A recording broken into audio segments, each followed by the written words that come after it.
ക്ഷേത്രങ്ങൾക്കും ഓരോ ദേവാലയങ്ങൾക്കും, അത് ഹിന്ദു ക്ഷേത്രങ്ങളെന്ന് മാത്രമല്ല ക്രിസ്തുമത ദേവാലയങ്ങൾക്കും ഇസ്ലാം മത ദേവാലയങ്ങൾക്കും അതിൻ്റെതായ കാര്യങ്ങളുണ്ട്. അതനുസരിക്കാൻ നമ്മൾ ബാധ്യസ്ഥരാണ്, അല്ലെങ്കിൽ അങ്ങോട്ട് പോകണ്ട. കാലാനുസൃതമായ മാറ്റങ്ങൾ ആചാരാനുഷ്ഠാനങ്ങളിൽ ഏതുവരെ മാറ്റാൻ പറ്റും, ഏതുവരെ മാറ്റാൻ പറ്റില്ല എന്ന് അതാത് സമുദായങ്ങളിൽ ചർച്ച നടന്നോട്ടെ. നവീകരണം ഉണ്ടാകുന്നത് ആ നവീകരണം ഉണ്ടായിക്കോട്ടെ. പിന്നെ തൊഴുകല് പഴയ രീതിയാണ്, അതുകൊണ്ട് ഹായ് എന്ന് പറയുക അമ്പലത്തിൽ പോയിട്ട്. അപ്പൊ അമ്പലത്തിന്റെ ഒഴുകി വിടുക. ക്ഷേത്രങ്ങളിൽ പുരുഷന്മാർ ഷർട്ട് ധരിച്ചു പോകരുതെന്ന് പറയുന്നത് എന്തുകൊണ്ടാണ്? നാവുകൊണ്ട് പറയുന്നതൊക്കെ നാവുകൊണ്ടാണ്, അല്ലാണ്ട് എന്തുകൊണ്ടാണ്?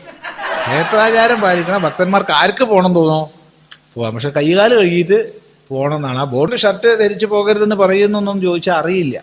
അതൊരു കീഴ്വഴക്കമായി തുടർന്ന് പോകുന്നതായിരിക്കും. ക്ഷേത്രത്തിലെ ചില നിയമങ്ങളുണ്ട്. ഏത് വിഷയം നമുക്ക് മാറാനും അല്ല എല്ലാം ചെയ്യാൻ പറ്റും. നാരായണ ഗുരുദേവനെ ഈഴവനായിട്ടും സ്വാമിയെ നായരായിട്ടും ശങ്കരാചാര്യ സ്വാമികളെ ബ്രാഹ്മണനായിട്ടും ഒരു പ്രവണത, അതാണ് നമുക്ക് പറ്റിയ ഏറ്റവും വലിയൊരു ദുരന്തം.